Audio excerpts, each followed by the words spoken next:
We were in Cabo for my sister Chloe's massive destination wedding. Everything was going fine until my 8-year-old son, Leo, collapsed at the rehearsal dinner. His throat closed up and he started turning blue. My husband grabbed him and we jumped into a screaming ambulance. It was the most terrifying moment of my life. From the emergency room, I called my mom. My hands were shaking so badly I could barely hold the phone. I told her Leo was barely breathing. There was a long pause on the line, and then she asked, "So, are you guys still going to make it for the champagne toast?" I hung up. Leo ended up on a ventilator for 2 days. My husband and I sat in that sterile, freezing hospital room, crying, praying, completely alone. Meanwhile, my family?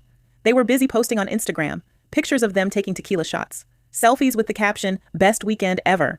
Not a single text, asking if my son was alive. We flew home 3 days later. Chloe's only message to me was a complaint that my absence ruined the aesthetic of the family portraits. Fast forward 6 months. My parents invited us over for a formal family dinner. Dad stood up, raised his glass, and said that since Chloe was struggling with her new mortgage, he wanted us to give up our share of my grandmother's trust fund to help her out.